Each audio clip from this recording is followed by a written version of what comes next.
All right, we're live now. We are live. Ladies and gentlemen, let's get ready to review the I Premier remember League. speaking of We reviewing, are. right? While I'm waiting for you to do your stuff, did you watch the female boxing last week? I was at the female boxing You were last there. week. Yeah, Nice, yeah. nice, nice, nice. You That was know we are brilliant, live, man. right? You know Yeah, we yeah, are I know we're live. live, man. I know we're live, man. I Okay. know we're live. Yeah. Now you put Okay. put pressure on me, man.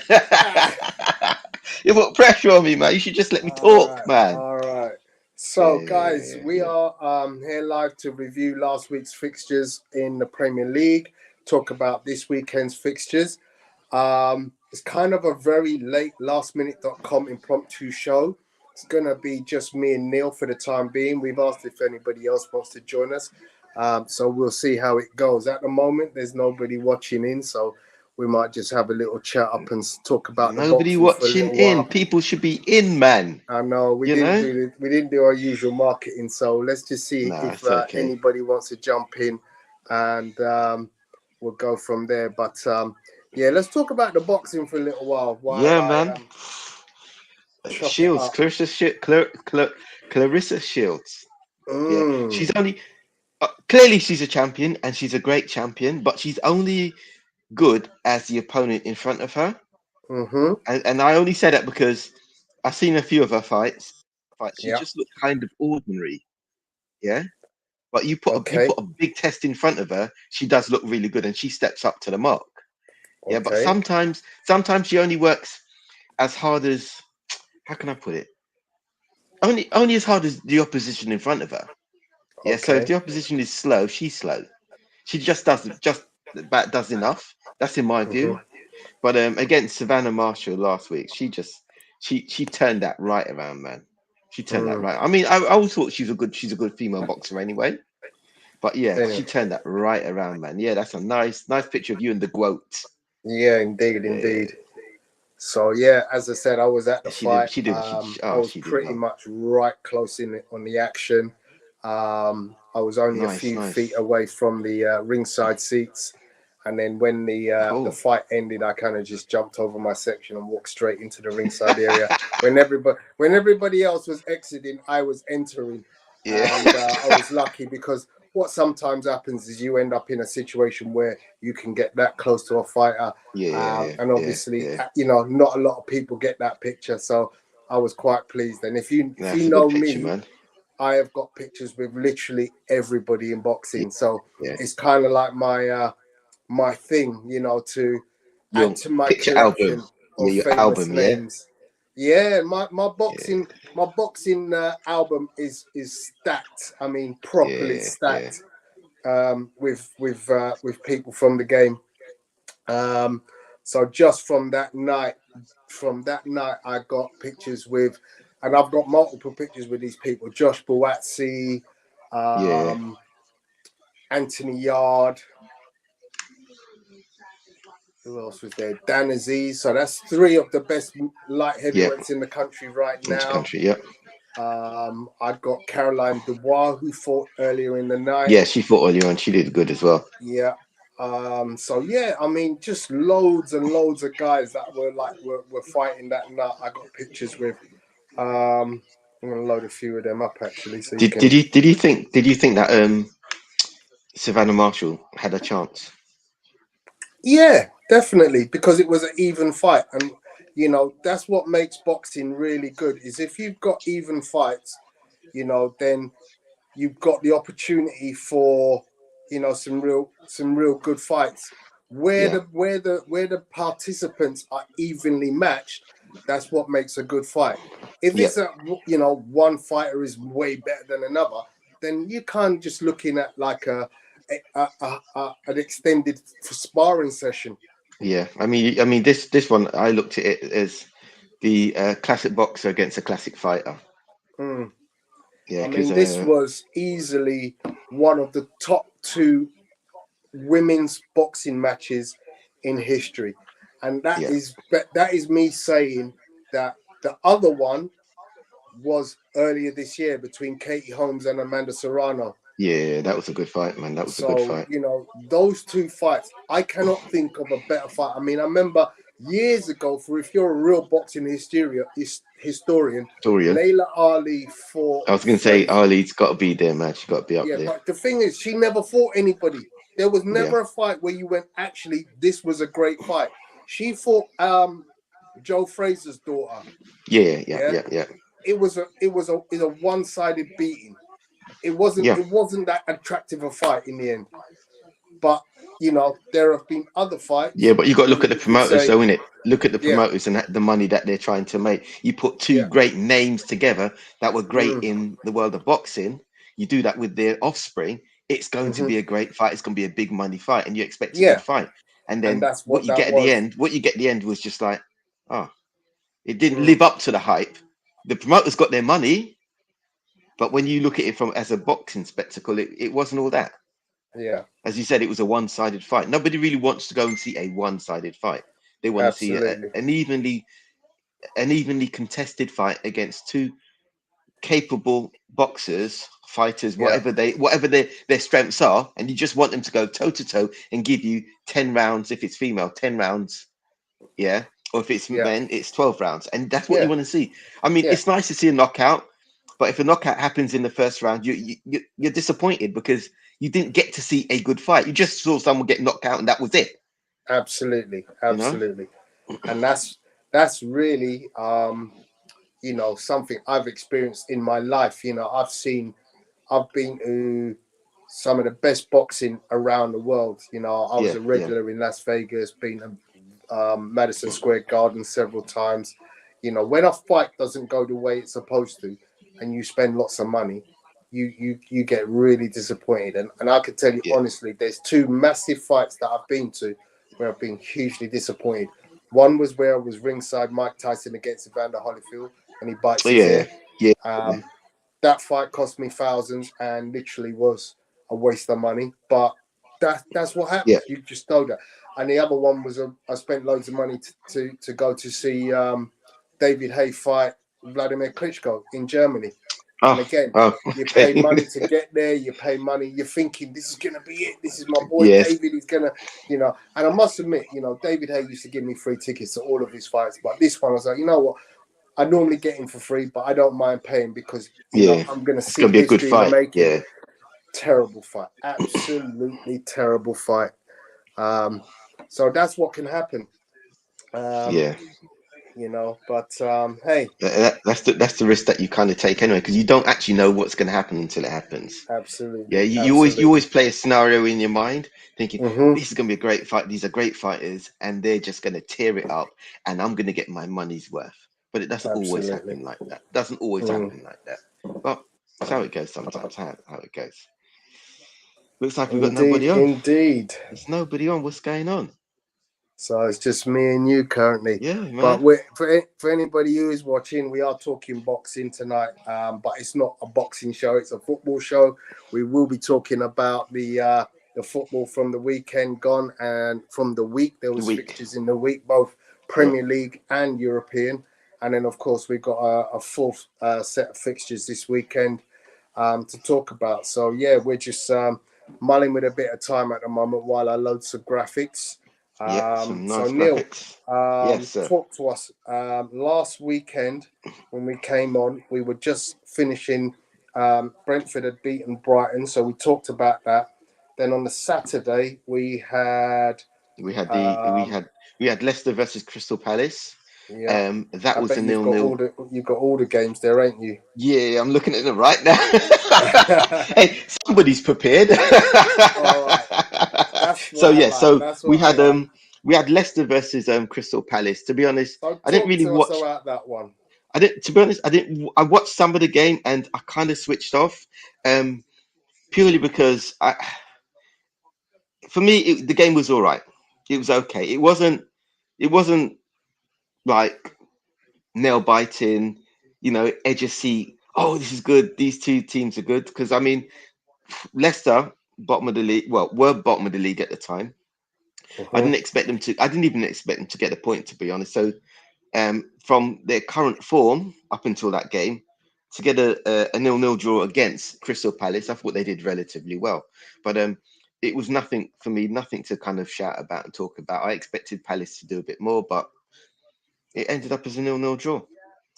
So Yeah. yeah, I think Andy's hiding because his team got battered in the week again. So and I don't know. he I was don't know talking in what's. the group a little while ago. He was talking in the group a little while ago. Yeah, So he's yeah. conveniently decided I'm not jumping on today. But Um, did you read the things in the I in the didn't. In group? all honesty, I literally My little boxing thing. I did a little boxing thing in there, man. Arsenal, Okay. Tottenham. Yeah. A little bit of commentary there, and I Uh-huh. was waiting for Apollo to reply so I could do a response in the Okay. boxings, but it didn't happen, man. It didn't happen, So Okay. never mind. So yeah, Saturday game. So the Saturday games that we had was obviously Leicester versus Crystal Palace, which was a 0-0 draw. The games after that, we had Fulham versus Bournemouth, 2-2. I was surprised on that result. I actually thought that Fulham were actually going to do it, but Bournemouth, they're starting to like kind of pick up points now here and there, So I thought, obviously we're looking at two teams that are kind of favourites to go down. But Mm-hmm. I don't know. I don't know. I don't know. I have a feeling that one of them might scrape it because we know Leicester are starting to pick up points, but they're still down there. Other contenders. Actually, I better not mention it because if I mention Villa, we're going to go on to what happened yesterday. So we'll leave that for later on when we actually speak about them. Yeah. So yeah. So as I go back, Fulham 2, Bournemouth 2, Wolves versus Forest game. That was 1-0 to Wolves. Wolves actually played quite well in that game as well. Oh, oops. That's this week, isn't it? Or was that last Yeah. week? There we go. There we go. There we go. So yeah, Wolves 1-0. Was that Neves that scored? I can't remember who scored that game now. Yeah, it was Neves who scored in that game. And he got an assist from Adama. Adama Traore. Let's have a quick few minutes about him. Yeah. He's I I don't know if it's just me, right? But The new that's not the Alan same St. Maximin. yeah, that's not the Traore of last season. Nah. Was he not at He Barcelona last year? no, yeah, no. Last year he was at Barcelona. The season before Yeah. he went to he's just like it's not I the same mean, player. I'm sure and they've and done and something and to him. and what's basically happened, if you ask me, is Barcelona have seen a good player like we Yeah, did, but what I've always said with him and Alan St. Maximum, who we used to call Alan St. Minimum, yeah, was that there was lots of good approach work. He could run yes, around players. He shows good strength and he's fast, but end product was very dismal. yeah. Okay, but the thing with St. Maximum, this is my personal view, and I know Bertrand's gonna probably chime in on this one, right? So Maximum, for me, his end product is his runs, is his surging forward, getting past space. That's his end product. Yeah, Hmm. the crossing and the shooting. I don't think that's his part of the game, as in he does that well. Yeah, Okay. but the bits he done before that, to me, that's his real skill, getting the ball, picking up, and running with the ball. Right Hmm. at the time when if you look at season how when he did it last season, it was who was he getting that ball to? Yeah. How were they finishing off? But because his crosses, his passes in the last third weren't that good. That's what, for me. That's where we kind of fell over. Hmm. But to me, that's not his strengths. If he worked on that and got better at that, I think he'd be one of the best players in the league.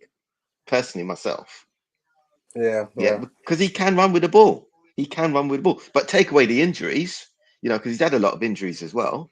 Um, I think he'd be a great player, and he still can be a great player. But we'll have to see whether he improves or not. Yeah. Yeah, but as I say, going back to Traore, it's not the same player that we know so far. Um, maybe he just needs to go to a better team than Wolves, a team that can actually bring it out on a more regular basis. Because I But you don't see say Wolves that, doing it. Neil. You say that, Neil. You went to one of the best clubs in world football in Barcelona, and you clearly didn't do anything sufficient enough to them to say, this is a player we want to keep.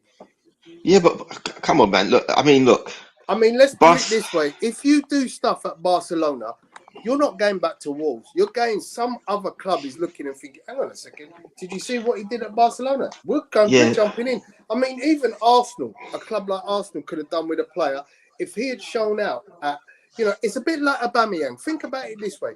Aubameyang goes to Barcelona after having a disaster of a half season at Arsenal. He shows out. And guess what happens? Chelsea pick him up. Exactly. But well, they couldn't sign him, could they? They couldn't sign him as a player. And the thing is, right, what we need to always remember as well is that no matter how good a player is, right? Yeah. If he goes to a team like Barcelona, as an example, right? They may not necessarily be able to bring the best out of you. Yeah. They have a certain class player and they expect you to play a certain way. Right, they expect to pick up these players who with a lot of flair, which Traore has a lot of flair, but sometimes it just doesn't work out. Look at Coutinho. Yeah, he was a very good player before he got there. Yeah, and then he just fell by the wayside, and it's not like he was lacking in skill. It just didn't work out. Yeah, and that sometimes you have to take that way of thought as well, because no matter how good a player is, sometimes, I mean, look at Ronaldo. Seriously, we know Ronaldo was one of the greatest players, but his second stint at United, has it gone that well? Has he played that often? No. Well, especially this season. Let's caveat that, brother. Let's caveat that, my brother, because in his first season at he rescued them a lot. He was the Messiah, because without him, United wouldn't be in Europe. Let's be honest. No, you're right. But at the same time, with him being there, the other players didn't play as well as they did the season before. But that's not his fault, clearly. I'm not saying it's fault. I'm not blaming him for that. I'm not blaming him for that. Yeah. What I'm saying is, right, you bring a player like Ronaldo in, right, especially when you build a team around somebody else, and then you drop him in there and then expect the players to play to that new player, right? They couldn't do it. Right, I'm not saying it's Ronaldo's fault. I'm not saying he's a bad player. I'm just saying that combination at that time when he came in just did not work. Yes, when he did play and he did score goals and he got them into Champions League and stuff, he did well. Don't get me wrong. Yeah, but that's not to say that they wouldn't have done that had he not been that player there. Because remember, they built that around Fernandes. What's his name? Bruno Fernandes. That's it. Yeah, Bruno Fernandes. Right, they had built the team around it, and if you look at the season before, they came second, and they played really well. But you bring in one player, and the rest of the team drop off that much.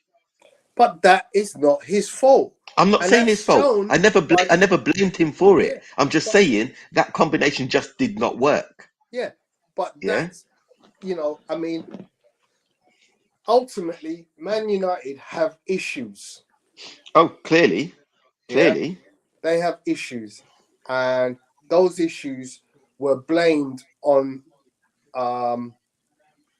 Ronaldo in the season he was their most productive player. That doesn't make sense. Okay. The only way that will make sense is if there was lots of backbiting behind the scenes. I don't know United. I don't know what happened behind the scenes, but to me, that can kind of make sense. If he comes there and it puts everybody else's nose out of joint, I can see why they played that bad. Yeah, look at it this way: under Maureen, as I like to call him, right? Look how badly they played. Look what they did to get rid of him as their manager, and they did. Yeah, and when he went, they started playing better under Ole. Cool, and he's coming on in 5 minutes. Cool. But that's the sort of thing that happens, though. Player power, yeah. I'm not, as I said, Ronaldo is still a good player and he can still do it, but him and United combo doesn't work anymore. It just doesn't work anymore. As I said, I think, if you're gonna make that assertion in relation to Ronaldo, then the same assertion applies to all 11 other players. Because literally the whole team has given up. Do you know what? That's what I'm saying. That's what I'm saying. I'm not blaming him. I'm just saying that combination didn't work. So it's not that combination. It's every combination. Sancho was disappointing last year. Definitely. Bruno Fernandes was disappointing. Maguire, who's the skipper, was a disaster. Man. No. Yeah? But come on. Be serious now. Be serious. Has turned into one-legged horse. Exactly. But if you go back to Maguire, come on, Maguire was never that great a player. He was a good player Okay, when he was at Leicester, but he and was he still came in. the captain. Let me Yeah, yeah, yeah. continue. Luke Shaw was on the cusp of becoming an England great as a left back, and suddenly turned into a clown. It's like Costa the clown on the field. Yeah. Come on, man. Him and Maguire together weren't that good. They weren't that good. Okay, so this is my point. Players who they had selected that they were supposed to be the future of the club. Yeah. That the season before Ronaldo had done a job to get them to qualify for Champions League football. The season before he joined. Yeah. Suddenly, none of them was playing. None of them. Yeah. As I said to you, and the I'm not blaming. After this season, when the new manager comes in and he says, "Okay, guys, I'm playing without Ronaldo," and them same players are still not playing. Now they've got some results. Fair play. They've got some good results. They're doing all right. They beat you guys. They're doing okay for now. Yeah. But what I'm saying is, if you look at them in general, they have picked up. Yeah, they're not as poor as they was last season. But they're still not. No, they're still not. No, they're still not. But come on, man, you got to look at things like confidence now. To be honest, Maguire and Shaw, right? Yeah. They're poor. They are. I'm not. I was. For me to describe them, I'd have to swear. That's how poor they are. Yeah, I'm glad that they're poor because when they do play, it gives lots of teams, the opposition, chances to score.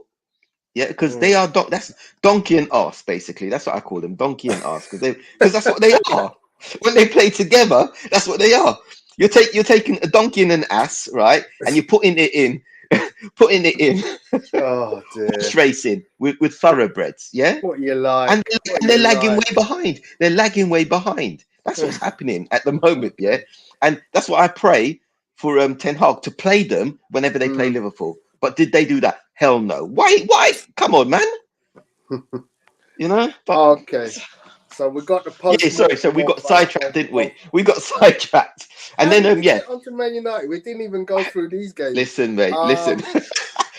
It was the Adama Traore that kind of led us going in that direction. We were talking about Wolves. Yeah. So Wolves got a victory.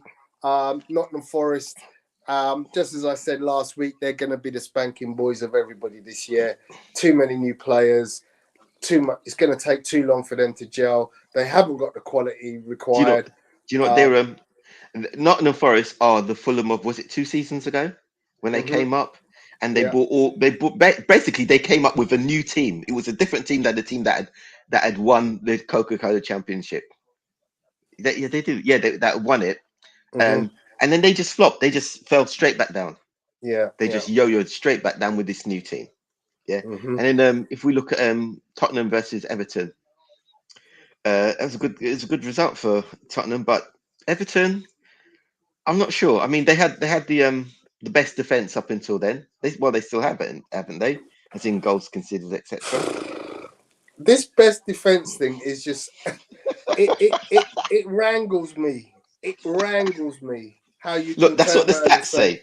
That's what the stats say. Like literally, it wrangles me. It's not. Yeah, but it's not that they've got the best defense. 5 games all season. Sorry. Yeah. Yeah. Arsenal haven't drawn a game, and Arsenal have lost 1 game. Yeah. How have they got a better defense than us? Please explain that to me, Neil. Well, okay. So I mean, I see it your way as well. But when you look at the stats, as the stats say, they've got the best defensive record overall. It's not that they've got the best defenders or the best defense. They've just managed to get the best defensive stats. And when they get the best defensive stats, that's when they're called the best defensive team up until then. Yeah? Okay, so they're not necessarily the best defensive team when you look at players. Yeah. But they've just managed to get it together. It's just farcical. So not really. Let's take it another way, right? Arsenal are top of the league, yeah? Yeah. Who is the best side at this moment in time? Arsenal. Why? Because of their stats. Because of their says it. Because of their stats. League form. That's the same with Everton. Okay. How you doing, Andy? How you doing? All right, guys? Andy, hey, Andy, you right, mate? Yeah, we just you? did an Yeah, good, mate, impromptu good. show, so we kind of haven't got our usual professionalism about it, but we're getting through it somehow. Oh, thanks. I'm feel not free to professional jump anymore. in and I'm not professional just- anymore. Thank you very much, Tony. Sorry, mate. Sorry. So just before we go any further, Andy, how are you, mate? How's your week been? I'm good. How you keeping? Yeah, not too bad. Not too bad. Andy's looking a bit fresh today, you know. He's just come back off holiday. That's you have a right. good It must be break? that glow. He's still got that holiday glow, man. Yeah, no, it's great. Menorca's a lovely place. Yeah, nice. Cool. Nice. Andy, you seem a bit calm though.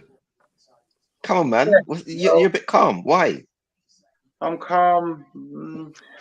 I think because weirdly, the reason I was very quiet this week is because I was expecting to get beat at Old Trafford, so I didn't give it the big one before the game because I know our history is not great at Old Trafford, like it ain't great at Arsenal, like it ain't great at Anfield. You know, we don't generally do well away at the Big Six, apart from weirdly City. I don't know why that is. It's just a bit of a strange thing. But I just had we also won 3 games in 6-7 days last week. Yeah. And we won. When you win 3 games back to back in a short time, our history says the 4th game in 10 days, we often have a bit of drop a dip. off. Yeah. Yeah, and that was us against Leeds. Our Leeds performance was woeful, but you got over the line. Yeah, but the performance was terrible. Yeah, no, I mean they deserved probably to win, but certainly a draw. Yeah, but we had one good game against City and then a poor game against West Ham. But you won. Yeah, we won. But come on, man, West Ham had the majority of the possession in the second half. Yeah, it was like we put out a new team. That's the one thing I disagree with the 5 substitutions now, because some managers will go, okay, I'm going to change the 5 players, bring them on, and you think, okay, we're going to keep that pressure up. We just dropped right off. It's weird. Conte irritates me a little bit. So I mean, look, you can't knock what he's achieved at Spurs since he's been there, given where we were when he took over. But it was like he did the same at Arsenal. It was almost like he gave up with like 20 minutes to go and started pulling subs, making subs, and putting 3-4 subs on at one time. And it's almost like he's, instead of having a go and trying to still get back in the game. I mean, you get a goal with 8-10 minutes to go, you can really have a go in the last 10 minutes and put them under pressure. It was like he gave up with 20 minutes to go. It'd be like he did at Arsenal. It was like he just felt, right, we're below our level today. We're not going to get anything out of this game. I'm just going to make a whole raft of substitutions and save their legs for Sunday. Yeah. And I think the problem is he's got half a mind on the fact we've got Lisbon on Wednesday, Sporting Lisbon on Wednesday. And he knows if we win that game, we're into the knockout stages of the Champions League. And I think a lot of the players' minds are thinking about that game, and they're forgetting that they've got to play league games before that. Do you know what I mean? But it's anyway, Andy, while you're here and talking about Tottenham, let's talk about the previous game, the Tottenham Everton game, where Neil and I were talking about Everton being, at the time before the game, they were considered to have the best defense in the league. And I was like, I just didn't understand that. They had 4 defeats at the time. Yes, they may not have let in as many goals as some other teams, but they, to say they were the best defense, I was like, what's your thoughts, mate? And what did you, having seen Tottenham win 2-0, what are your further thoughts on that statement and the game? Well, it was another one of those games where we weren't sensational, but you never really thought we were going to lose. It was, Everton could have taken the lead in the game. They could have done, but they don't look to be very potent up front, and that's going to be Everton's problem.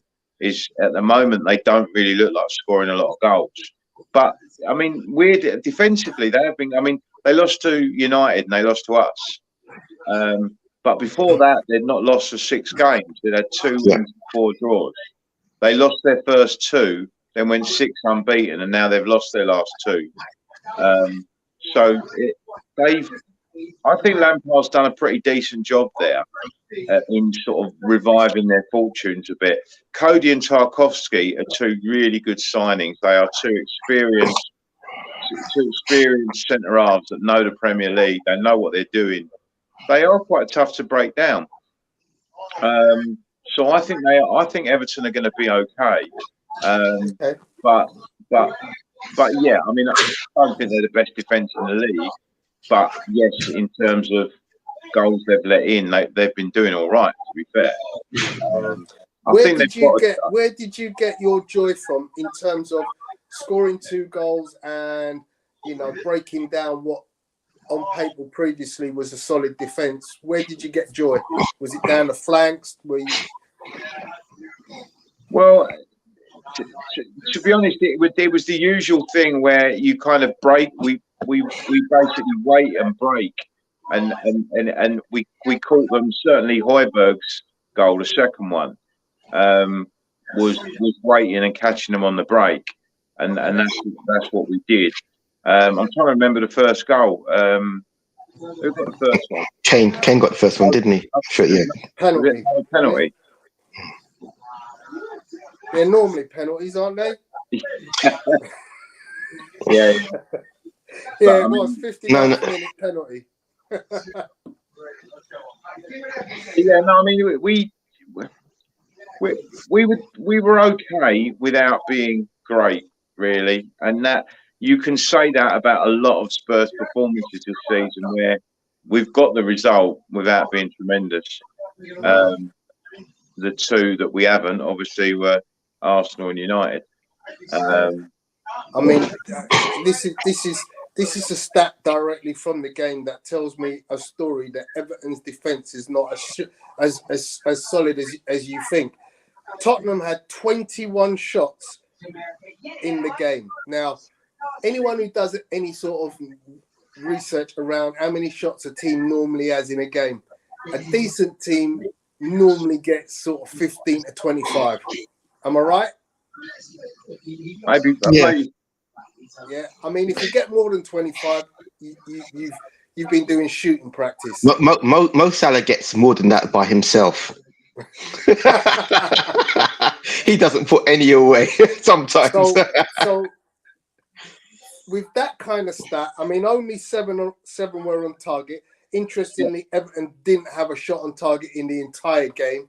And a lot of shots are from distance and stuff like that. And you've got to be careful with stats because, you know, it's like United the other night had a ridiculous number of shots against Spurs. But until they scored, they didn't look much like score. You know, until they did score, which was a bit of a fluky goal, the first one with the deflection. United. I'm not saying United didn't deserve to win. They were miles better than us on the night. They deserved it completely. But the goals themselves were really Tottenham errors. That's how they got the goals. But I mean, United with a better side, but the goals themselves weren't that great, and they didn't look like they were going to score freely at any point. But we were generally poor. I mean, we didn't retain possession well. We kept miscontrolling the ball. I don't know. It's just one of those days where you just look completely flat. The thing I find with stats is that they're not that easy to interpret because they just give you a fact, but nothing around how you got to that fact. So stats are only good if you watch the game, then you understand the stats. But if you don't watch the game and you look at the stats, it's very easy to be misled thinking that this team has been great and played well because they've had that many shots, as an example. But they could have just been poor, and just happened to have that number of shots, and those shots could all be outside the penalty area, for example, or from halfway line. You know what I mean? You wouldn't know that unless you watch the game. But when you look at the stats and it says how many chances they had, you kind of think, oh, they must have really dominated the game, and that's not always the case. You see, Conte often plays with a lowish block, and then tries to spring out from there, and he's been pretty successful playing that way for his managerial career. And so Conte is quite happy to let opposition have shots from 20 foot, 20, 25, 30 yards because he backs Lloris or the defence to get a block or Lloris to get a save from that distance. Teams don't get that many. One of the reasons Spurs do reasonably well under Conte is we don't give up too many clear opportunities. We tend not to let teams get behind us too often because we play that low block. You make it very difficult for teams as well. Yeah, and that stops you getting exploited for pace behind. But you know, it's not great. It's not brilliant to watch. It's frustrating, but at the same time, most of the time, it's effective. All right. So let's move on to Sunday's fixtures, where we start with Aston Villa against Chelsea, which was a 2-0 win away for Chelsea. That was sort of like the penultimate game in the beginning of the downfall. Yeah, the beginning of the downfall for Mr. Gerrard. But weirdly, Villa played really well in that game. They just couldn't score. Yeah. Villa were. If you look at the game, Villa were the better team on the day, but Chelsea scored twice and Villa didn't. Yeah. Exactly. I mean, that kind of tells you again. You know, you look at the stats. Villa had 18 shots to Chelsea's 8. They had 7 shots on target to Chelsea's 4. You know, I know what you just said, Neil, in terms of statistics, but Villa really did have good opportunities. They did create some good opportunities in that game. And it kind of makes me think that quietly, Chelsea are not doing great things, but they're just keeping winning. Anyone want to talk about that? They're just winning ugly since he took over. Yeah. I mean, the draw against Brentford the other night was the first game in the league that he hasn't won.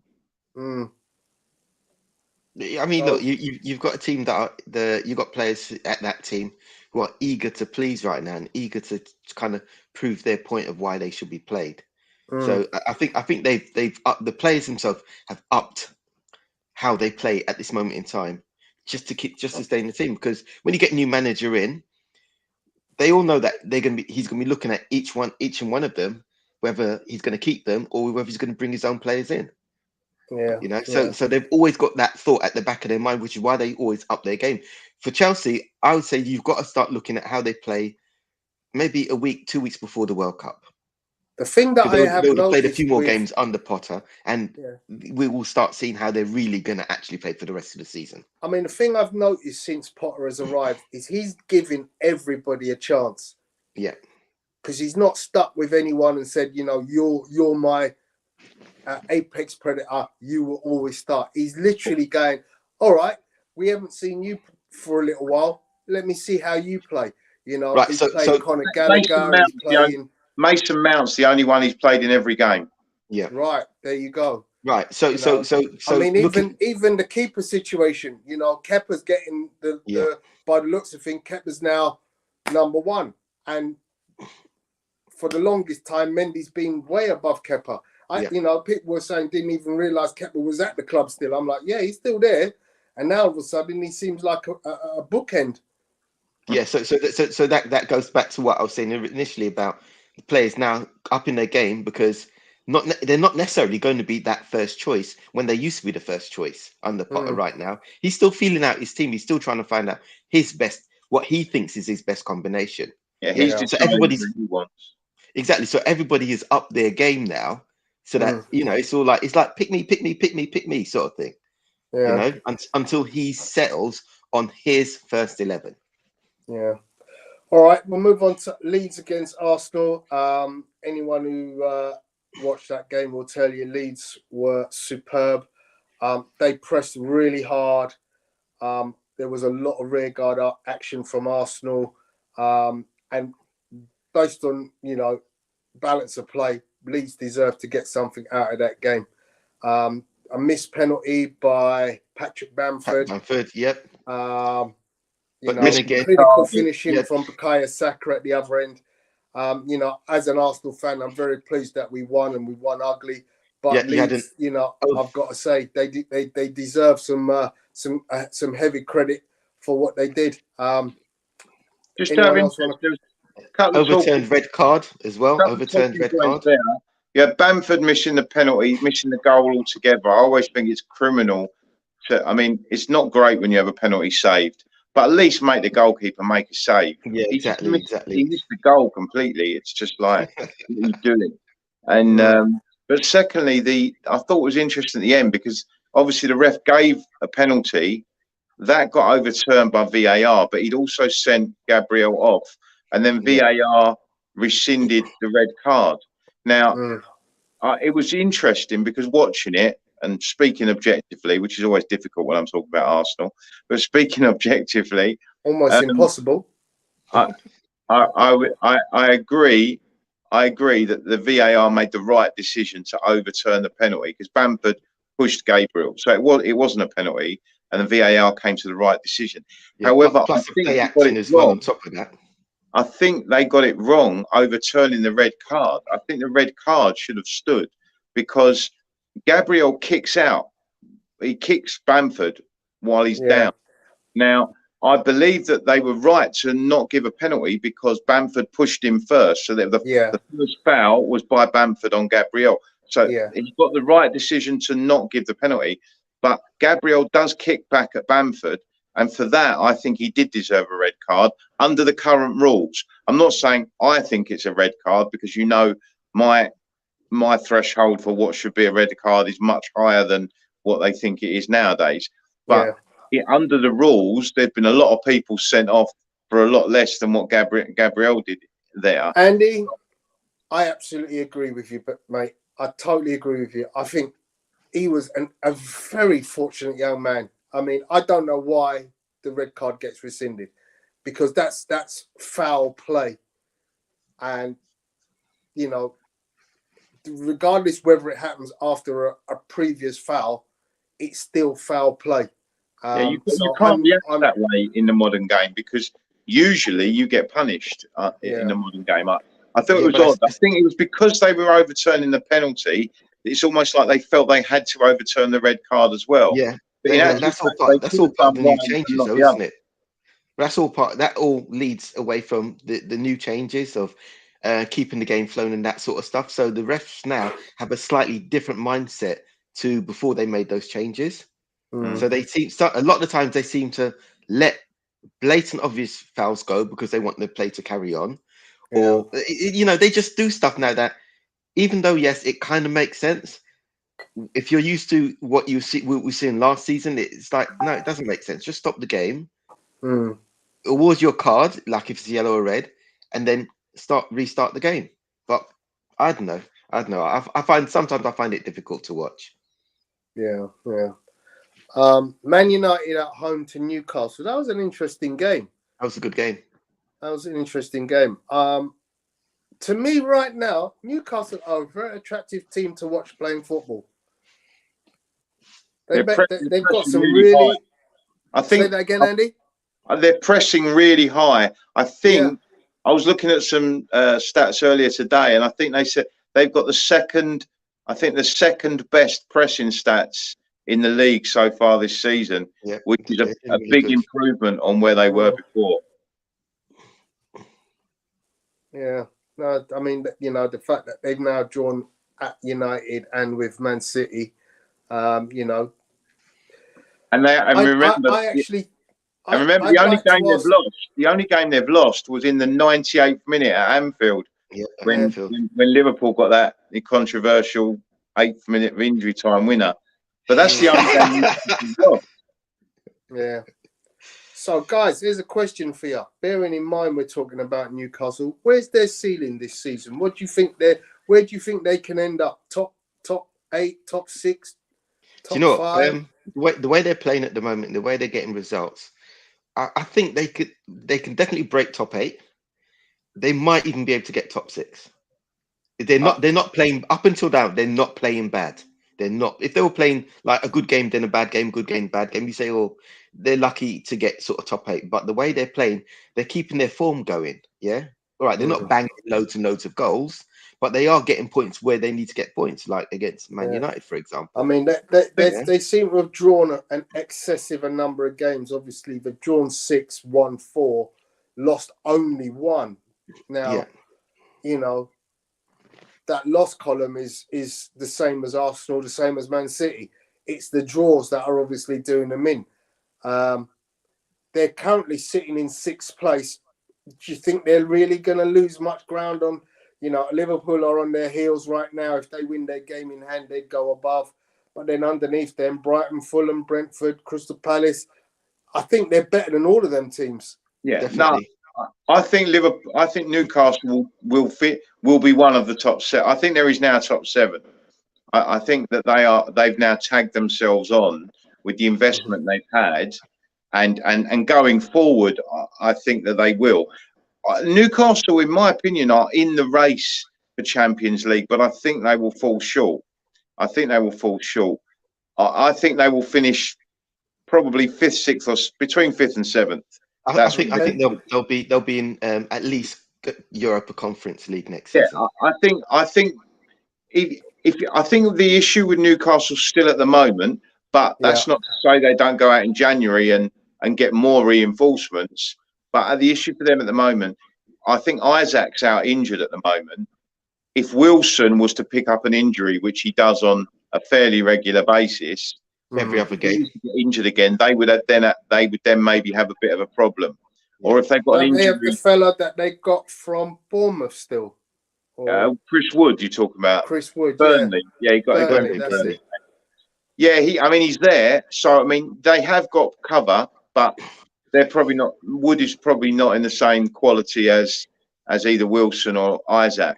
he's more of a squad player now, isn't he? He's more of a squad Yeah, player. I mean, he's an aerial threat, and he's going to run, and he's going to put people under pressure. So that doesn't mean to say he isn't going to be useful. But I just think that, and also if they were to get an injury to Bruno, I think that's something that could hurt them as well. But they're certainly looking very strong at the back. And we all know, I mean, that's why they're not losing games, because they're not conceding very many goals. It's usually 0 or 1 in the conceded column. Apart from the three against City, you know, they're getting a lot of clean sheets and stuff, and that wins you football matches. Absolutely. I think Newcastle are. Every point is vital right now, even if it's a single point. I suspect Newcastle will end up 7th. That's where I expect them to finish. But it wouldn't shock me if they got to 5th or 6th and put the top 4 under pressure. They could certainly be in the running going into the last 10, 15 games of the season. Yeah.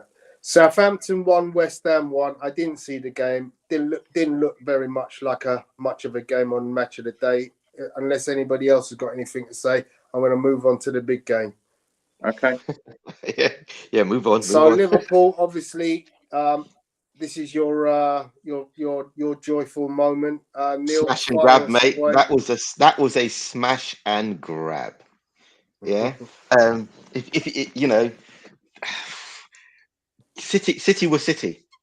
Yeah, they did everything right other than score a goal. Yeah, they dominated the game. They made us look really ordinary at times. We just caught them out.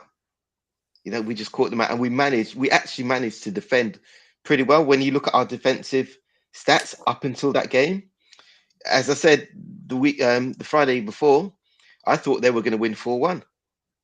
You know, no, I mean you look at Haaland. Come on, man. Up until that game, it was you know, it was given that he was going to score. It was just how many was he was going to score. You know, we had a makeshift defense.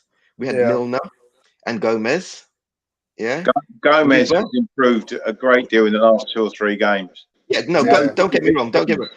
Gomez, for me, is the right replacement for Alexander-Arnold right now. Yeah, until we find someone who can. He's the right. He can play central. He can play on the right. Yeah. Back the other day, wasn't he? Sorry. No, he was back. But what I'm saying, the City game. Yeah. All right.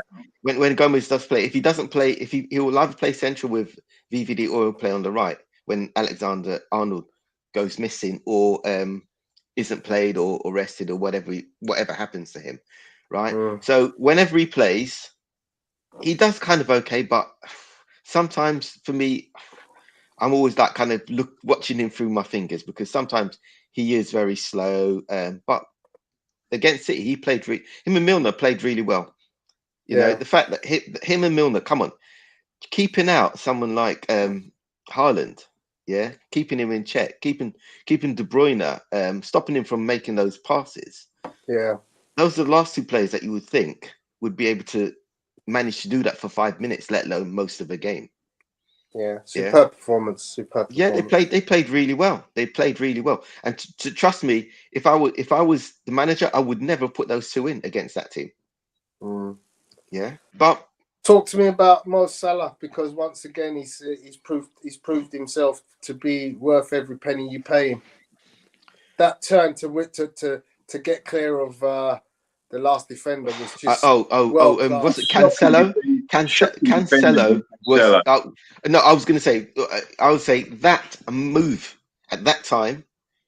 You can look at it from two ways, right? Terrible defending by Cancelo, right? Terrible. Come on, no. Look. At the end of the day, we all know what Salah's going to do. Yeah, do we? And Cancelo didn't. no, well, all right. All of us apart from Cancelo in that game, no. But if you look at Cancelo, he normally has players like that in his pocket, yeah, or he's aware what they're going to do, and he tries to make the right move. Stop there, Neil. Stop there. I'm bringing in the striker.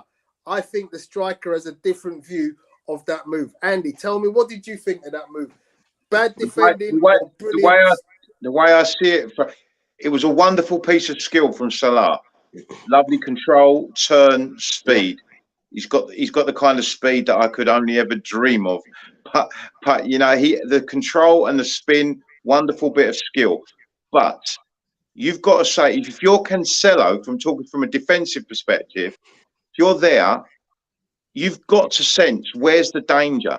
And the danger is behind you because he was the last man. Exactly. And he shouldn't have been that close. He shouldn't have been that close to Salah at that particular time. But the point is, you've also got to be aware of who's with you. If you've got two other defenders either side of you, or either one behind you, or at least two covering either side, right and left, you can possibly try to intercept and get in front of Salah and take that ball, which is what he did.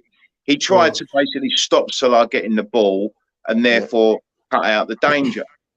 But if you do that, you can only really take that risk if you're not the last man. If you're the last man, you can't make that. You can't make that decision.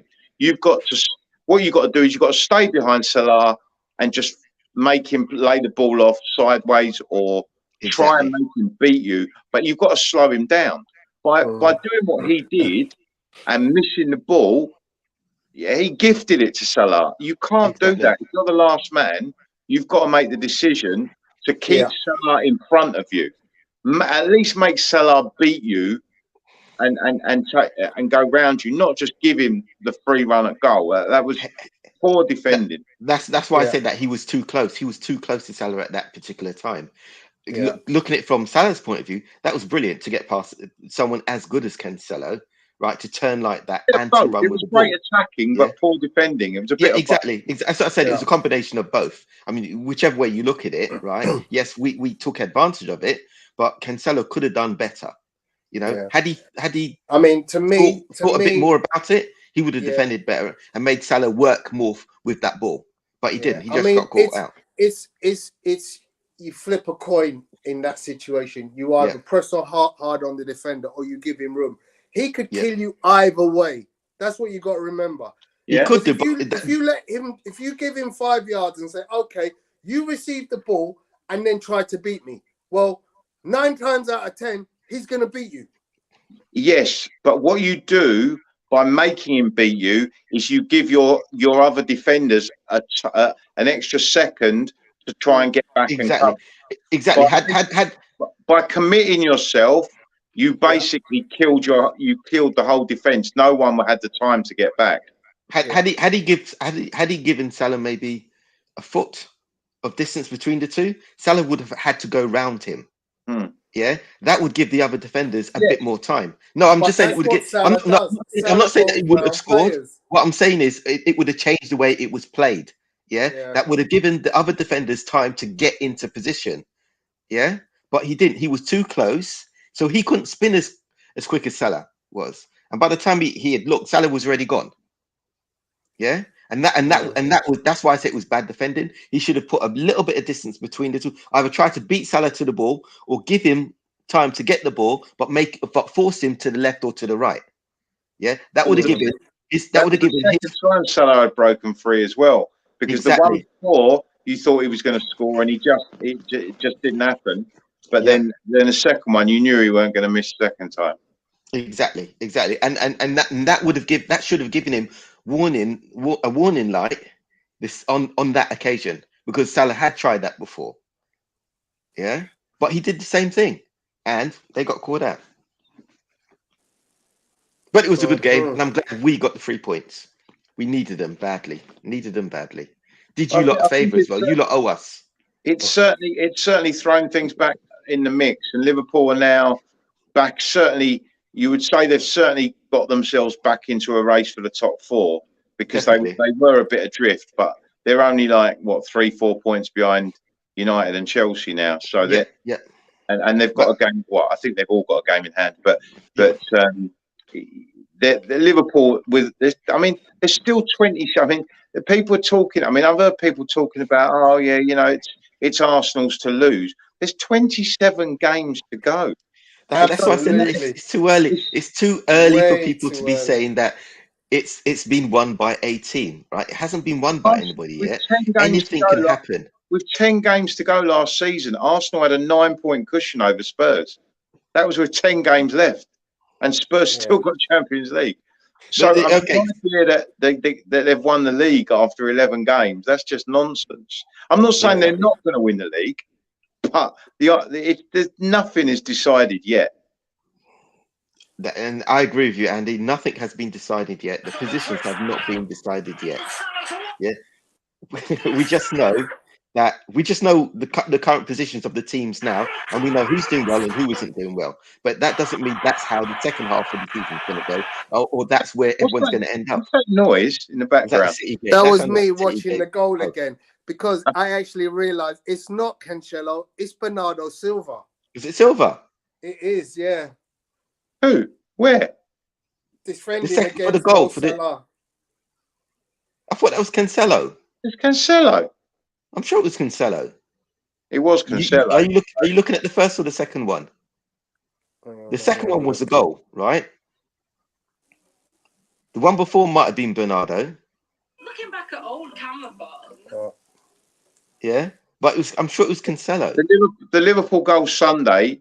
Yeah. That was Cancelo. Yeah. Okay. Yeah, you confused me for a minute. I thought, hold on, was I watching a different game? Why have I got pictures of Bernardo Silva coming up there? Hang on a second. Oh, that sounds like they all look alike, man. I mean, obviously, what I wanted to do was I wanted to show you a picture of the goal, because effectively, at the point when Salah is up against the last man, I mean, it's taken, the free kick goes in from Man City into the box. It goes straight into the hands of your keeper, Alisson. He kicks it straight away. He got the assist for the game. He got the assist in that game. He got the assist. Now, and it's a brilliant assist as well. You can't see the picture, but the picture, like literally, the defender is, I would say, 6 yards. When the ball's crossing the halfway line in midair, I've got the frozen shot. The defender is 12 yards behind the halfway line. Mo Salah is 6 yards behind the halfway line. Yeah. And the ball's just about to cross in midair. He then presses those 6 yards really quickly to try and affect Mo Salah's touch. Yeah. The next defenders are a further 10 yards away. Yeah, I know. So I'm kind of feeling, you know what? If I let him touch the ball and run, those defenders are a mile away. Yeah, but the thing is, if he's forcing him to the left or right, they might have closed. We don't know. We don't exactly know what happened. We can only surmise what could happen. But it's all about making that player move left or right rather than move forward. because that gives your other players can't see time it. to maybe get into position. That's all it is. Yeah, it may Tony, not necessarily work out like that, but it's Tony, I know that what you're idea. trying to say. Sticking with that idea. I know what you're trying to say, Tony. You're trying to say that you're saying that he had to try to do what he did. That's what you're Yeah. trying to say, yeah? I'm not saying that he had to do it, but I'm saying that That's it probably was the best. betwixt or between Yeah, situation. yeah. Because if I go up and press him hard, I might be able to stop his movement there. If But I the leave him crucial the word space, if I the leave crucial him word the in that space and sentence, let him Tony, is control might. the ball, sorry, The crucial word in your sentence is might.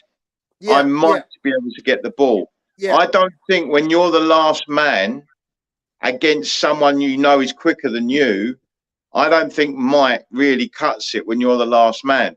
I think you have to stay where you are right. and make delay. him You try have and to beat make you. him exactly. You've got to You try have, and make you him have to beat try and that. This He is delay. might my beat you. point, Andy. So my point is, if he's 12 yards away, I see the player, but all of my defenders are, he started off 6 yards ahead of me. He was 6 yards away from the line. Then everybody in my team is in the other half of the pitch. So I'm looking at that quick distribution and thinking, oh, damn, look at where my players are. They're all still in the other half. And it's me and him. Still try and force him to the left or to the right. But the thing, what I'm saying is, Yeah. Tony, I'm not saying stand 10 yards behind him and make him run at you. I'm saying what he should have done. He closed the gap between him and Salah. He gets to Salah before the ball arrives. He's there. But at that point, when he's behind Salah, he should stay there. Make Salah try to take the ball down and beat him. What he did was he made it easy for Salah because he tried to get around Salah, missed the ball. Exactly. Salah takes the ball, fantastic control from Salah, a difficult ball, and he takes it very well and turns very, very quickly. But once then, he's just got a free run at goal. At least if Cancelo stays behind him, Salah's probably going to control the ball and take the ball back. He's not going to spin. It was Cancelo's charge to get the ball that made Salah's mind up to spin. I think if Cancelo stays behind him, Salah probably controls the ball. He has to take the ball around. He'll have to try and take the ball around Cancelo. Yeah, which is, as I said, would either push him to the left or to the right, depending on which way he wants to go. Which delayed, it's only a fraction of a second, but that delay could be enough. Yeah, it could be enough for him not to score the goal, rather than allow him to spin, take it in his stride, and score, which is what he did. Yeah.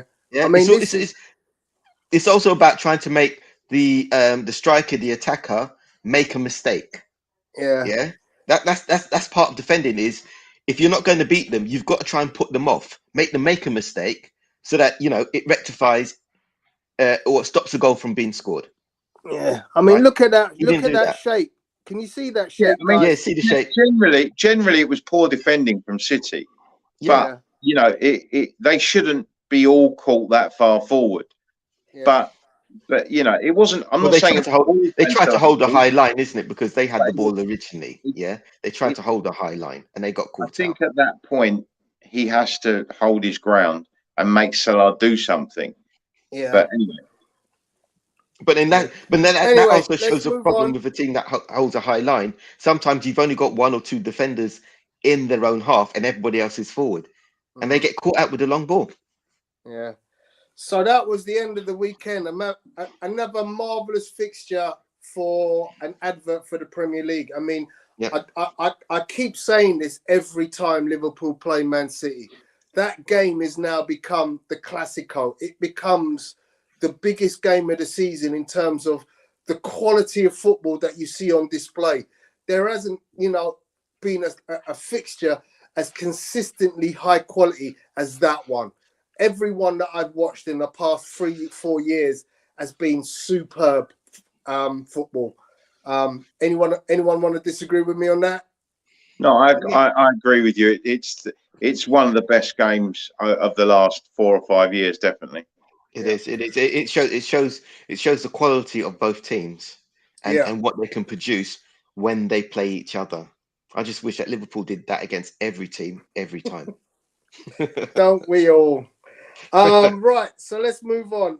Tuesday night fixtures, was it? Yeah, Brighton 0-0 with Forest. Not a lot to say about that. Crystal Palace came from behind against Wolves in what I thought was a pretty ugly game. I thought that was a pretty good game, actually. Did you enjoy it? Yeah, well, I did. I mean, look, come on, I'm not expecting the best game of the week or best game of the season, best game of the day, but I expected, they played better than I thought they were going to play. Yeah, because neither team are setting the league alight at this moment in time. So I just thought it was going to be a very boring game. It turned out to be better than a boring game. I mean, Vieira's got Palace up into the top half of the table. Yeah, he's doing well. I mean, as you said, Andy, it's early doors, so let's not get too excited about that at this stage. But what I can say about Crystal Palace is I mean, obviously, Wolves are missing some of their key players in Jimenez and Neto right now. But Crystal Palace, I think, I've got 3 gems: Zaha, Eze, and Elise. Yep. Agreed. They're very good to watch. Very good players. Yeah. Will Palace, the question is, will Palace be able to hold on to them? Yeah. I don't think they can, in all honesty. I think they'll hold on to Zaha. Because he's what, 29 now? Yeah. But the other two, they're quite a bit younger, and I think that maybe one of the top teams will try to poach them. I agree. Right, let's go to Bournemouth against Southampton. Good win for Southampton. They've suddenly started to get a couple of results in between some rather poor games this season. Yeah, they need to try and pull themselves away from the bottom 3. Yeah. Brentford 0-0 at Chelsea. I didn't get too much of a feel for that. Anyone want to tell me about that game? To be honest, I didn't watch that game. I didn't either, because obviously I was watching United Spurs, but I heard that it was probably a fair result. So to be honest, Brentford normally get good results against top teams anyway. They do pretty well. Okay. Liverpool 1-0 against West Ham. Neil, you already talked about this game a bit earlier. That was a snooze fest. So you fest, went from being, a great team in the first half to one of the worst teams in the second half. Yeah. First half we played really well, and it's good to see Darwin get an early goal. But then second half, after while Klopp had made his 5 changes, the second half, that's a different team. We just and as the game went on, West Ham got more and more and more possession, and they were threatening at times. I was surprised that they to be honest, they deserved the point from that game. Yeah, and for me, that's the problem with Liverpool this season, is that we need to play well for 90 minutes, not for 15-20 minutes and then just sit back and we're ahead. That doesn't work. Yeah. And that's something you've been so accustomed to doing, you've been that. Is it a case of potentially wear and tear? I mean, you guys have been going at it hammer and tongs season after season, 60-something plus games last year. Is this season a repercussion to last year's exertions? Right. Okay. Yeah. So with the West Ham game, some of the things that were said in some of the groups I'm in, that Klopp decided to rest some of those players. So he did take off key players that were doing well in the game. I still think, had there been the normal 3 substitutions rather than the 5 substitutions that he's taken advantage of in a lot of games, we would do better than we're doing right now. Yeah, he's just changing the formula when he doesn't need to. All right, rest 1 or 2 players, fine, I get that. But resting 5 players who are doing well in that game, you're going to change the dynamics of how you play. Yeah. Okay. And we don't have like City, 2 teams where you can take a decent midfielder out and put another decent midfielder of the same caliber. We haven't got that in our squad. I think these top level teams now, though, I mean, you've got so many of these data equipment, data analysis going on during the game. They've got all the things that they have on the players' bodies and legs and stuff like that, all the monitors, and they're watching their levels. And I think what's going on is with games literally playing Saturday, Wednesday, Sunday, Tuesday, whatever they're playing every week, that I think some of these players are beginning to. I get that, but at the same time, for me, I look at the other side. I think that this technology is actually killing the game, because the way the games are being played now, the way players are being played now, it's totally. It's more about, yes, it's right to always think about the players' welfare. More But scientific than it used to be. Yeah, but sometimes it just kills the game. Yeah, it kills the game. I don't disagree with you, but I just watch. I keep watching. There's an odd time you'll watch Man United, and they'll be completely flat, and yet the next game they'll be bang at it. Spurs, one game they're bang at it, and then all of a sudden they throw in a really flat performance, and it just seems to be. It seems to be a lot of the teams. At the moment, even Arsenal have had one or two below par performances, but they've managed to get the results in those below par performances. But if they'd have been playing top teams in those below par performances, they would have lost. And it's kind of, it's like, for instance, if Arsenal last Sunday, when they got the 1-0 at Leeds, if Arsenal had performed like that against a Man United or a Liverpool, they would have lost. They would have lost the game. But Leeds didn't quite have the quality to get the goals to beat Arsenal. But Spurs, for instance, Wednesday night, we played a team that had the quality to finish us off in the second half. So let's talk next game. Newcastle, Everton. Again, we've mentioned this before. Newcastle are clearly doing something right. Almiron scores again. Great goal as well. More goals this season than he scored. The assist from Guimaraes. So they're really doing good things at the moment. The Everton defensive situation gets ever more worse. And then we go on to Man United versus Tottenham. Andy, it's a bit of pill to swallow, but tell us what your feelings were on the game.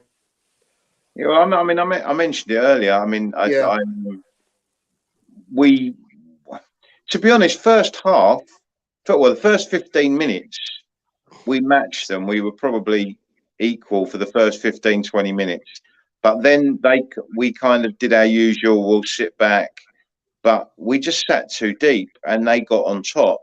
And then they had a 10-minute spell before half time when they really started pushing us and pressing us. They didn't have they had one good chance with Rashford, which they didn't take, and another couple of sort of half chances. Lloris made 2 or 3 very good saves, having earlier made a bit of a fumble. But they came out second half, and you thought, well, Spurs had held them reasonably well to half time. We hadn't looked in a great deal of danger, although they were still the better side. Second half, they just ran us. They ran all over us. We offered very, very little in the second half. You thought at half time Conte will get hold of them and they'll come out and they'll start showing a bit. It just didn't happen. I mean, we changed the formation. We played Basuma, Bentancur, and Højbjerg in the middle. So we played like a 3-5-2 with just Kane and Son up top, because we've got no Kulusevski, no Richarlison. This is affecting us now, that the fact that both of them are out, and Moura's only just coming back from a long-term injury, and Conte doesn't feel he's fit enough to play that many minutes yet. So we are struggling a bit and I think Kane and Son up top, although they've played there together before, I think our press only works really well when you've got that third man in 3, because Conte's usual formation is 3-4-3. And I think we're kind of feeling a little bit unbalanced. Obviously, Emerson's been suspended since the sending off at Arsenal, but he's back. He'll be back this weekend for Newcastle. I'm not a huge fan of Emerson, but he gives you a bit more pace, I suppose, down the right hand side. But I see that Apollo's question there. I'm still confident we'll finish top 3. I'm still confident we'll be in the top 4. and I think we could be in the top three. But we'll see. I mean, there was a stat early on that before the Man United game, we've played when we played 10 games this season before we played the 11th game. That's 30 because Conte came in after 10 games last season. So after the weekend when we beat Everton, Conte had done a full 38 games with Spurs, and we got 79 points in those 38 games. Now that's a good haul. When you look at where Spurs were when Conte took over in a bit of a mess, we've got 79 points in 38 games. So that's a strong performance for Spurs. And if you remember again, before we lost United, we'd only lost once in the last 16 games. And that was at Arsenal. Because we didn't lose in the last 6 games of last season. And until we played Arsenal, we hadn't lost this season. So, and since Arsenal, we hadn't lost until Wednesday. So our record since like March has been 1 defeat in 16. Obviously now it's 2 in 17 with the United game. But our record is pretty good. So I still think we'll be 3rd or 4th this season. Okay. I don't know who SBK's supercomputer is. I don't know if any of you two know who or what that is. I've seen it about. I have heard it. I just can't remember off the top of my head now what it is now. So it's tipped Tottenham to be 4th. Okay. So that leaves us with the following game, which was the Fulham and the Leicester game. So Thursday. So Fulham won 3-0 at home to Villa. That was and the final nail. At home to Leeds. Yeah, that was the final 3 nails in the coffin of Gerrard and Villa. I thought it was interesting that Mings got an own goal of seal his fate. Oh, yeah. That was that deliberate? Questionable. I mean, come on, they hadn't really got on, and he had the captaincy taken away from him by who other than Gerrard. I mean, it's questionable. Yeah. I mean, all right. To look at things seriously, you got to look at 2 teams like United and Chelsea. Player power. They use player power to get rid of the managers. Yeah. You can't say it wasn't a thing with Aston Villa. It could have been. It seemed to me the last couple of games that, I mean, obviously Villa played well against Chelsea. Yeah. But it seemed to me last night that the way they kind of dropped off. Yeah, you know, Pochettino's ruled himself out today. It's beneath him. Yeah, I mean, you can't rule out that the players could have had something to do with it as well, because we've seen Villa throughout the season. They haven't played the greatest, but they've played a consistent level. And you look at last night's game, that was a little bit below that consistent level. That's in my view, but then that's my personal view. Yeah, okay. I don't think they played that well. Maybe they heard about the rumours that if Gerrard doesn't do well in that game, he's gone. Maybe they decided to drop, but then I'm starting like rumours now. So, it's got to start from somewhere, right? I mean, it's weird that fake news. Basically, last week, Aston Villa re-signed Douglas Luiz on a new deal. Yeah. And then he gets sent off, and that pretty much gets them into a situation where they're now going to lose a game. You've also got to look at the fans as well. The fans obviously clearly haven't liked Gerrard there. Since he's got there, they haven't really liked it. And every time they've had a negative result, the fans have always aired their view. So maybe that was part of it as well. What was the point you were trying to make, Tony, when you were talking about Luiz? Were you trying to say that there was something going on he deliberately got sent off, was it?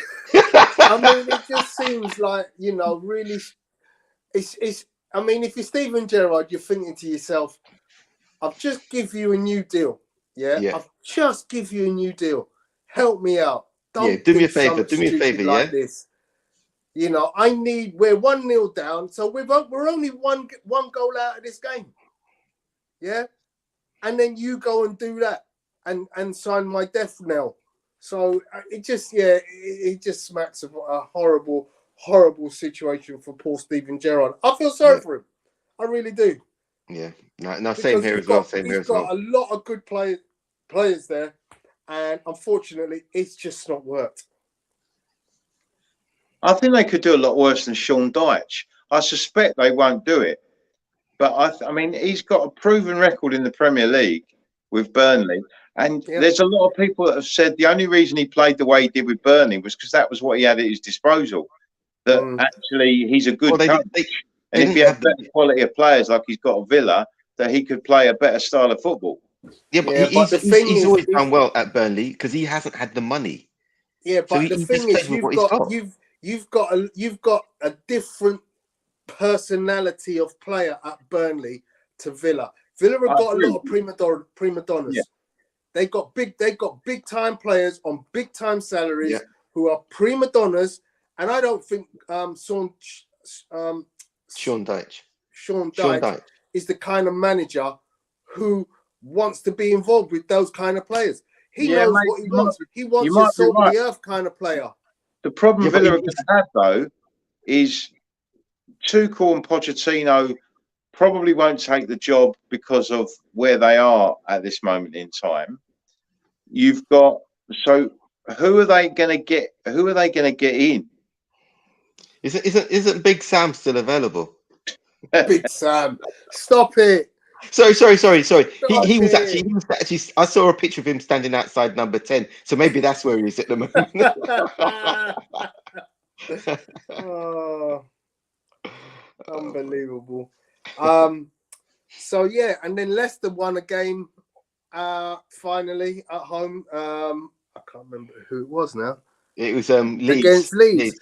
Which, when you consider how well Leeds performed against Arsenal, they then go to Leicester and totally reverse what we were thinking about them.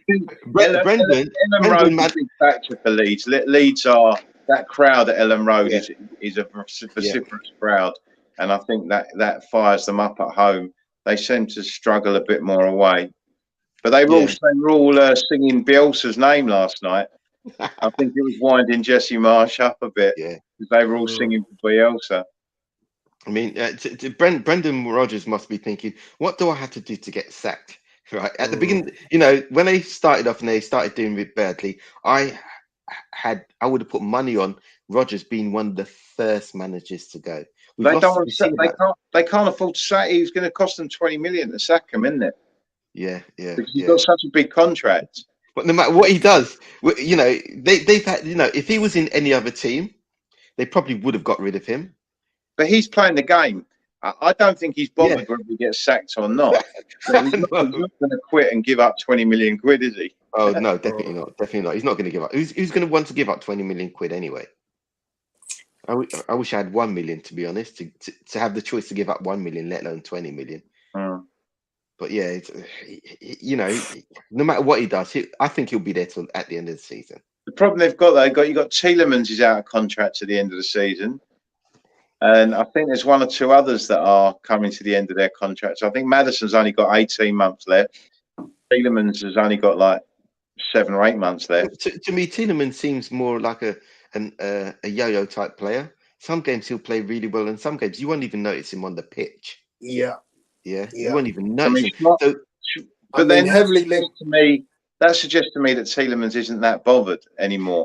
Exactly. He knows he's going to get a deal at the end of the season somewhere. Yeah, but you know what? You kind of say to yourself, I could go out at this place in a blaze of glory and get myself a really good contract, but I have to perform. Yeah. But he just I actually thought that he was going to be one of their standout players this season with the potential that he's got. But as I said, some games you don't even notice the man's on the pitch. Absolutely. I noticed a few fans in the Spurs forums have been throwing up sort of conspiracy theories about how they think a lot of the internationals are not putting 100% in for their clubs at the moment because they're trying to make sure that they're fit and not knackered for the World Cup and stuff like that at the moment. and that could be affecting a lot of teams like Liverpool and Spurs, and Yeah, but that could be right, Andy. That could be right, because you think about it, the World Cup is being played this year at a weird time of the season for us. Yeah, it's only next month now. It's exactly. 4 weeks away. And to be honest, any player that is in their national team, the last thing they want to be is knackered or injured. Yeah. So that kind of makes sense. Yeah, I think a lot of the big teams are just trying to keep themselves in touch and doing what they have to do to stay in the picture until after the World Cup. And then I think you're going to see, come around February, March time, then you're going to see when the teams are going to make them, make the moves. Yeah. For a team like Arsenal, for example, is can they steal a march on everyone? Can they keep winning and maybe put themselves 8-9 points clear? And if they could do that, they could make things very, very difficult for the teams behind. I doubt if they will actually go 8-9 points clear, to be honest. Maybe not. But if while the other teams are potentially, half their team are at the World Cup, holding back a bit, because they don't, then if Arsenal really put their foot on the pedal now, maybe they could pull themselves 6, 7, 8, 9 points clear, and that would give the other teams behind them a lot of work to do to make up that ground later in the season. Can't see it happening. Yeah, but even if that does happen, you got to look at City. City were what, 14 points behind Liverpool, and still managed to beat them by a point. Yeah. So that's what I'm saying. So you'd have to beat City right now. You'd have to have a lot more points than that, be ahead of them before the second half of the season, because they will be playing stronger and pulling more and more points in the second half of the season. Okay, gents, let's get the hell out of here. We have missed out the PSV victory for Arsenal. Very comprehensive win against PSV, although it was only 1-0. I think we played superbly in the game. But let's go on and let's finish the show with our usual wrap-up of predictions for the week coming. So Neil, Andy, and then myself in that order. If you want to fire off with your results. First game, Forest v Liverpool. 3-1 Liverpool. Kai, you stole my thunder. It's exactly the score I was going to say. 3-1. I only say that because Liverpool normally concede goals to teams that they shouldn't be conceding goals, so I can see Forest scoring a goal at least. Okay, so I'm gonna go Liverpool 3-0. Everton Palace. Oh, okay. That one. It's difficult, actually. I think that'd be 1-0 to Palace. Literally any result could happen in this game, but I'm going to go 1-0. I'm going to go 1-0 to Palace. Cool. Man City at home to Brighton, Neil.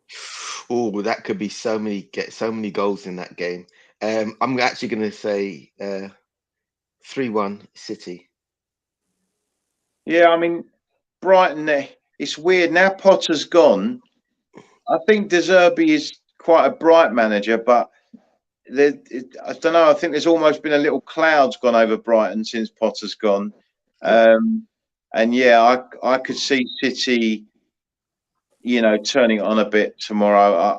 I could see this being, They also need to bounce back against the Liverpool loss as well. So could see it being maybe 4-1 City. Okay, I'll go 4-0 to City. Chelsea against Man United. Whoo! Neil. Looking at current form of both teams, I believe that's going to be a 2-2. And I could see this being quite a tedious game, actually. That Ten Hag will, and Potter might cancel each other out a bit. I could see this being a goalless draw. Wow. Okay, I'm going to shock you. I'm saying Chelsea 2-0. Yeah. Yeah. Who's going to get the 2 goals? Sterling? Anybody. It depends who he plays. Because, as I Yeah. said, he's been rotating it quite a lot. So Definitely. could be anybody. Sunday, Neil, Aston Villa, Brentford. Oh, 2-0 Brentford. Andy?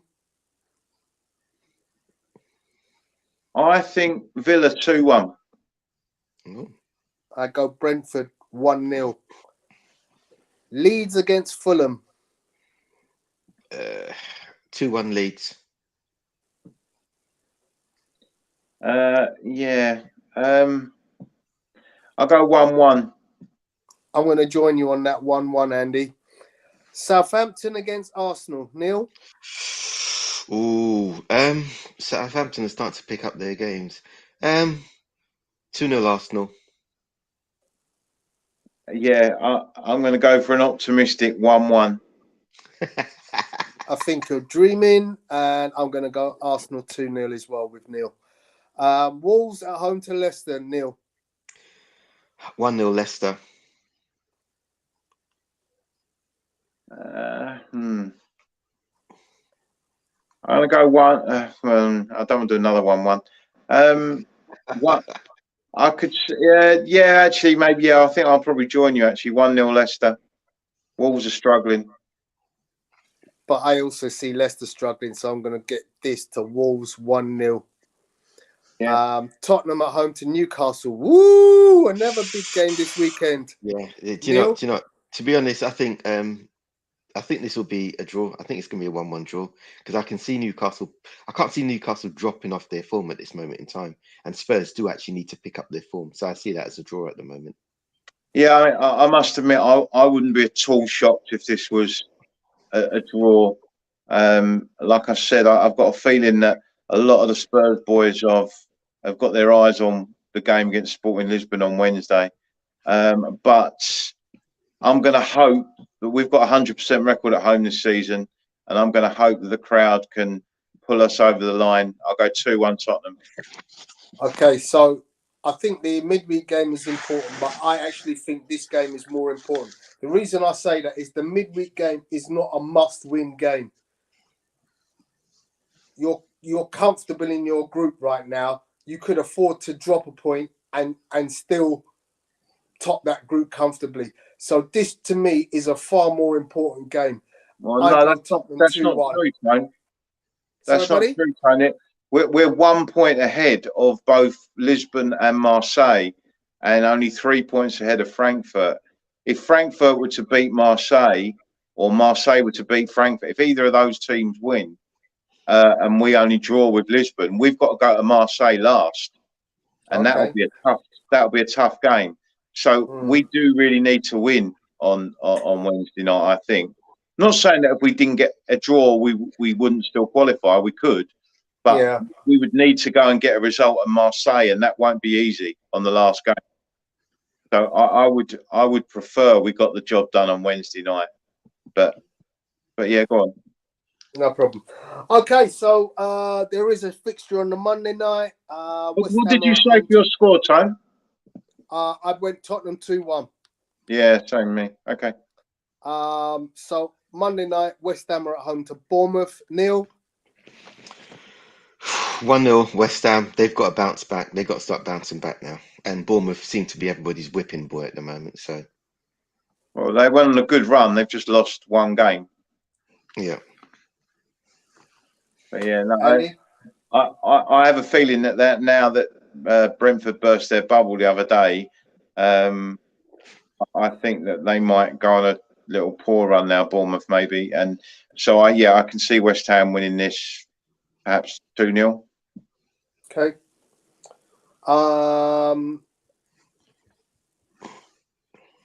Yeah, I'm going to join you on that one. 2-0 to West Ham.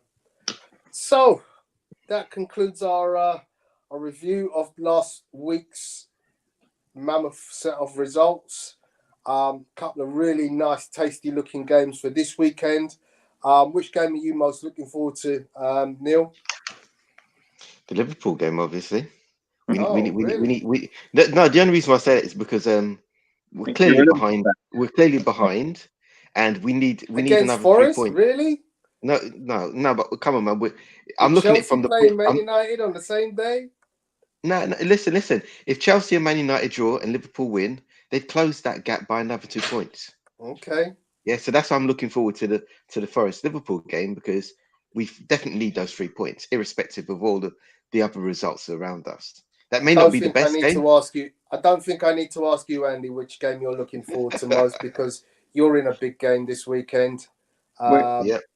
We've got a big game, but I'm also looking forward to seeing the Chelsea United game. That'll be an interesting watch. But also Southampton Arsenal.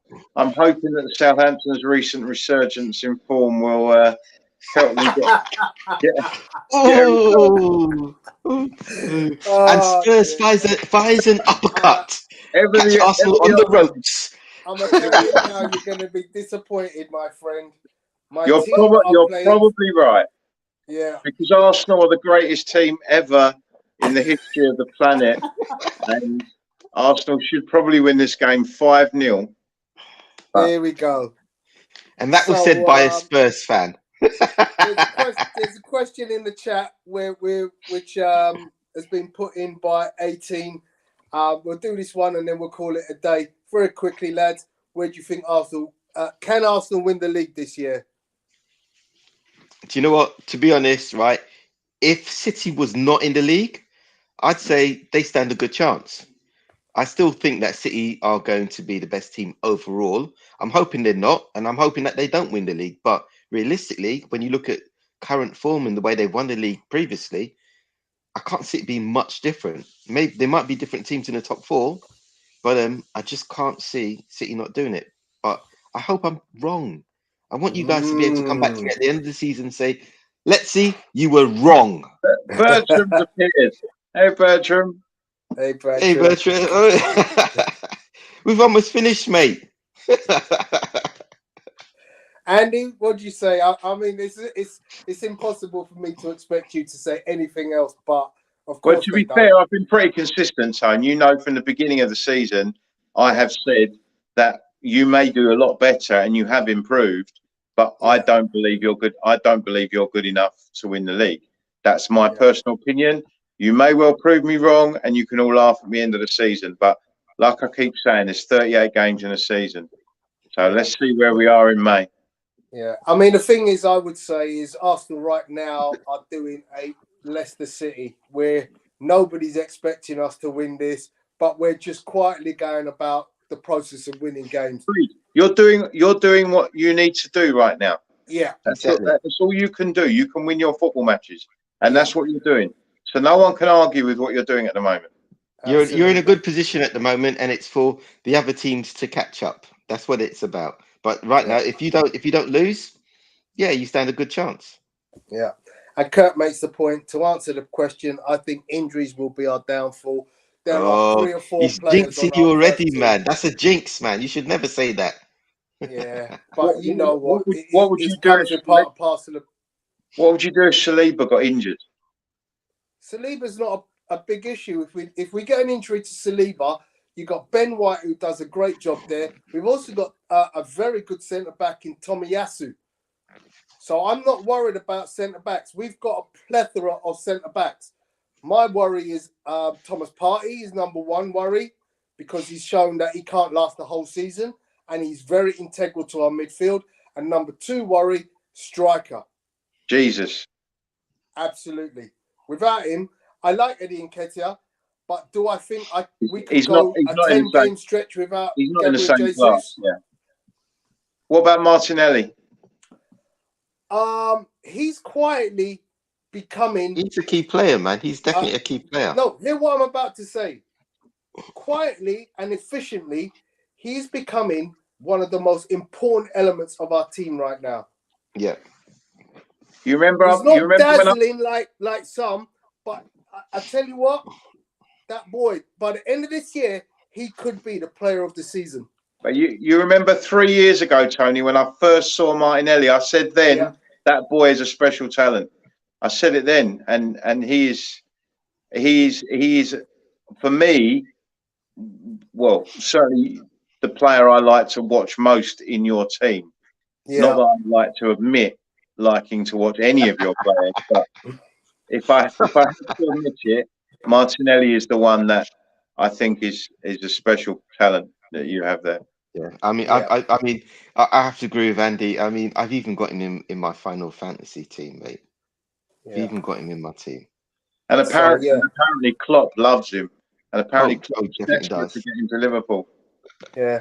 I mean, today I saw a headline saying Todd Bowley of Chelsea is willing to throw everything to get Bukayo Saka to Chelsea, which is interesting because I have said it.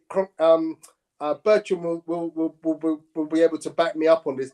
I've said if someone sends the right amount of money our way, and I'm talking 120 plus for Bukayo Saka, take the money. I love the kid. I really do. And I think he is progressively getting better and better. Still needs to improve on his finishing, but he's definitely integral to the team. He's definitely up there in terms of, quality. But if I really have to choose between him and Martinelli on the other side, I'm going to choose Martinelli. Yeah. Plus, if you get 120 million, I think you can do so much more in other parts of the pitch with the money. You can probably bring in a player within the window who's as good as him, if not better, because you'd have the money. You'd have the money to entice someone into your team. That would be putting short-term success ahead of maybe long-term progression. But maybe that's what Arsenal fans want. You see, this is what Spurs have done for years. They've gone for long-term progression instead of short-term success. What Conte is demanding of Levy is that you buy the players I want now. He's basically demanding that of Levy, and Levy started to, but then with Spence, he bought one for the future, and Conte said, "Well, that was a club purchase, not my purchase." Yeah. Which was a bit harsh for Spence, I think. But he's apparently working really hard in training now, Spence, and they reckon that I think after the World Cup, Spence might get a bit more of a look in. So both Bertram and Kirk are agreeing with me about Saka. Take the money because there's so much more you could do with that money. Bertram says we could get Leao with that money. Leao would be a great addition. He looks fantastic at AC Milan. Saliba, however, would not sell for any amount. I actually would sell him. Again, he's one of them players. I think if you get the right amount of money, I love the kid. I've always been his greatest fan. But if you get the right amount of money, you can replace a Saliba. Why are you selling your best players, though, Tone? Why do you want to sell your best players? I don't, but let's be honest. Sometimes you have to speculate to accumulate. Let's be honest. Arsenal sold Nicolas Anelka for a shed load of money, built a training ground with the money, and bought Thierry Henry. Yeah? Wise business? Absolutely. Look at Liverpool sold. Who did you sell? Coutinho, yeah, and got Van Dijk and Alisson. Unbelievable business.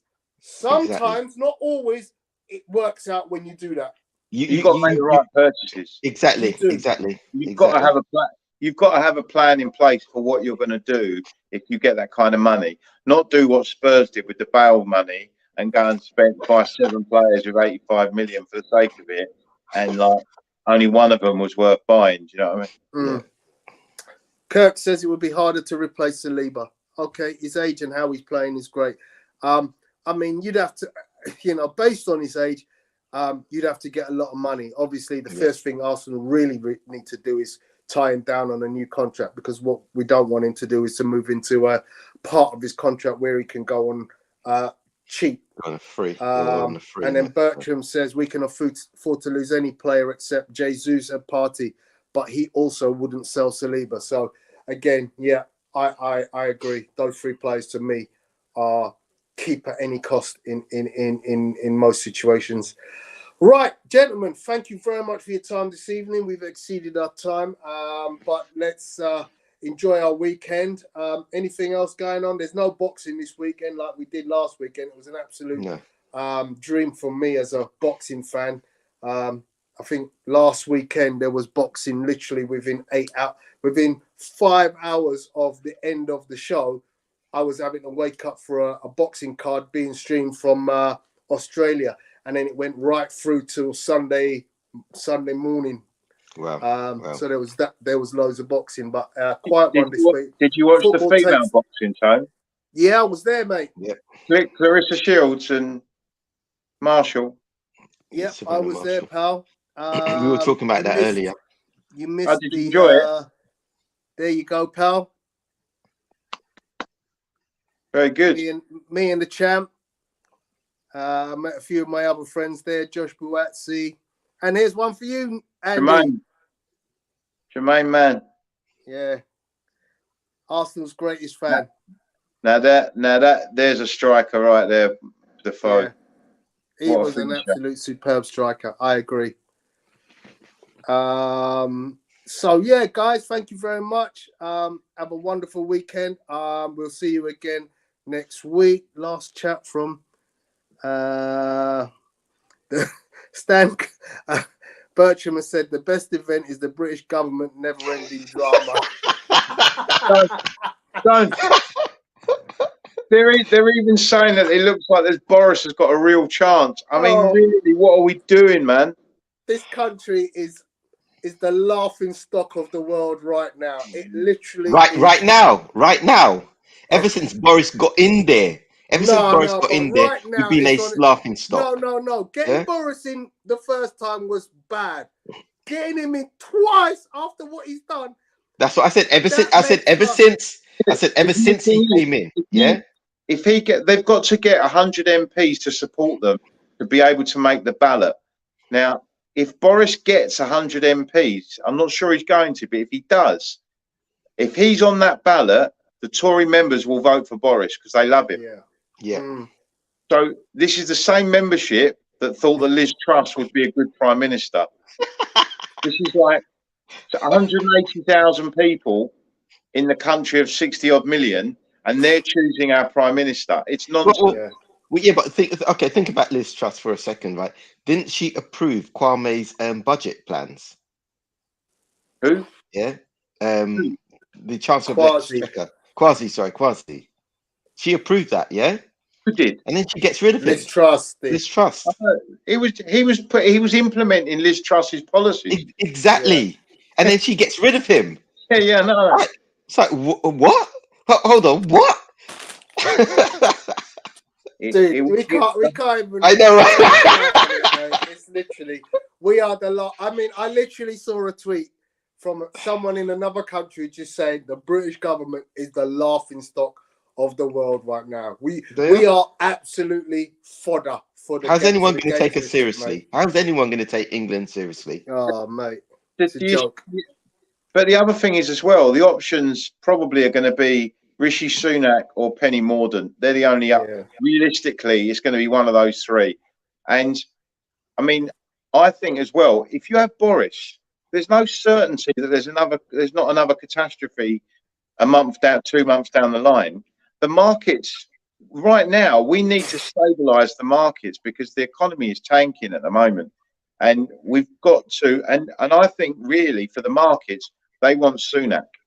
They want Rishi Sunak, as at least they know he knows what he's talking about when it comes to money, because he's been Chancellor of the Exchequer. And he was proven right because he was saying that if Liz Truss does what she's saying, the economy is going to tank, and he's been proven right.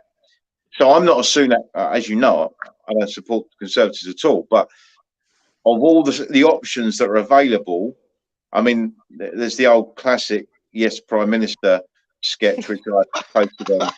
So I posted on social media earlier if you want to laugh. But which one is that? He said sorry?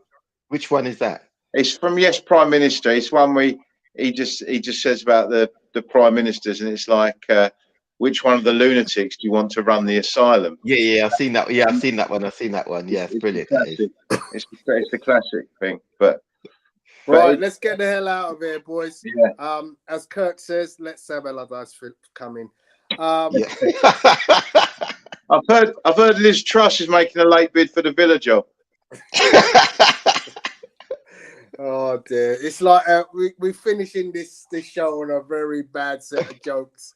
Okay, guys, take care, and we'll see you again next week. Yeah. Take it Have a easy. good one. Yeah. Not Nate later. Okay, bye.